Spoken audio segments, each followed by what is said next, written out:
What's up, YouTube? Capital G here. Today I want to talk about X-Sabers 1.5, or as most people like to call them, wind-ups. The reason I call the deck X-Sabers 1.5 is because it really just feels like a new version of X-Sabers. Like, the cards are different. The boss monster is an XC now, but at its core, the win condition kind of still is the same, which is get cards out of your opponent's hand and, let everything else kind of fall into place. Obviously, X-Sabers did that by using Air Bellum and Gothams.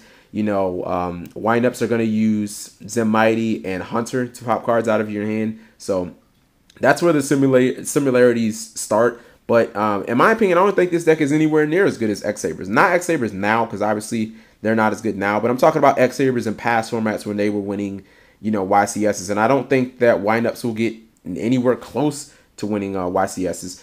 The reason I say that is because this is one of the few situations where the deck feels like it's not as good as the sum of its parts. And what I mean when I say that is the deck has some really, really good cards going for it.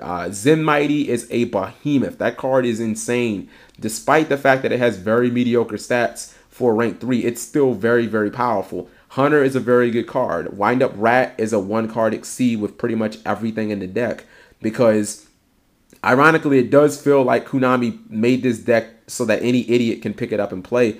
I say that because it's like every single card in the deck is a level 3, and they're good card. They're good boss monsters are all rank 3s, and even the level 4s that the deck runs transform into level 3s. So yeah, that's kind of weird at the same time.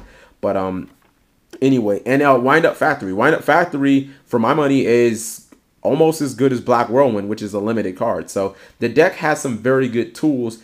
The problem I have with the deck, and there are quite a few of them, problem number one, this deck has absolutely no field control at all. And I just don't see a deck like that as a deck that's going to be able to dominate the meta, that's going to be able to be really successful. You look at decks like Rabbit, you look at decks like GB, even decks that didn't have complete field control, they always had negation or destruction to aid them in their win condition. Rabbit was a deck that, it had Spell and Trap negation. It has Summon negation. It has Effect negation. Glad Beasts have the same exact thing. They had Spell and Trap negation with Hurt. They had Effect negation with Chariot. They had Spell and Trap removal with Bestiary. And they had Monster removal with Murmillo. So they basically had everything. Decks like Lightsworn and Insectors have removal out the ass. I'm not sure if a deck that has no removal at all, which is what windups have, I don't know how successful that can be when all your power play moves are just, taking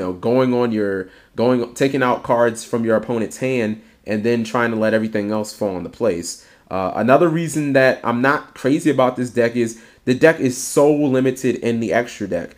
And you can kind of say the same thing about Insectors, to where, I mean, hell, you could basically run the same exact extra deck and you wouldn't notice the difference between an Insector or a wind-up extra deck outside of Mighty.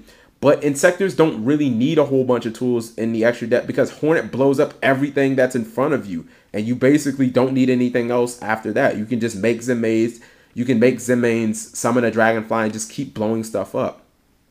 The reason I say this is because there are going to be games where you get 3 cards out of your opponent's hand, and I had this happen to me where my opponent did that. I top Spirit Reaper, I'm playing in Sectors, I set it, and he can't get around it because his Leviers, his Zemains, his Zemighty, they don't do anything now. They can't kill this one card, and he can't synchro because, to my knowledge, the deck doesn't really run any tuners.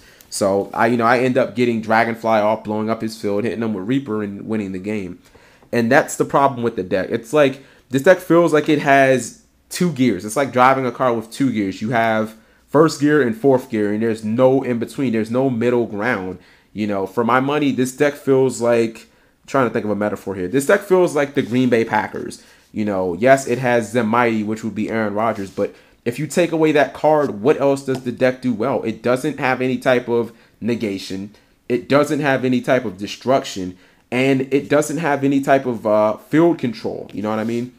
And those are key things that most decks need to be successful in the game of Yu-Gi-Oh! You can't just rely on that one hand drop combo of Zemighty and constantly using Rat to pick cards out of your opponent's hand and just think, well, if I get a Zemains, hopefully I can just, control the game from here, because you will have decks like Plant Synchro, decks like Insectors that are more potent offensively that come back on your ass, and then you're basically top decking a bunch of mediocre monsters, you know. Another thing you guys have to remember is that hand traps are going to be everywhere, and no deck gets wrecked by hand traps more than windups, because Effect Veiler really hurts them, Maxi really hurts them. And in my deck, like my Insectors, I know I'm running 3 copies of Maxi, 2 copies of Effect Veiler. You could even see that become the norm, because it seems like 3 and 1 is already the norm, you know, and it just completely shuts this deck down. And we all know that this deck doesn't really have a whole bunch of other, you know, things to fall back on. So when you're not dropping cards out of your opponent's hand, it kind of feels like the deck has a oh crap, now what type of mentality, to where it doesn't really have any other cards it can fall back on. It doesn't have any good stall cards. It doesn't have any, you know, boss monster that it can sit on for 4 turns and be like, okay, well, I can just sit on this guy, or I can use this card and blow up 3 cards on your field. It just feels like, oh man, you know, we might lose now. So I think this deck is just way too linear. You know, I think that people can win with it. I just don't think that it'll come close to winning a YCS. But that's just my opinion. I want to know what you guys think, and I want to hear your opinion.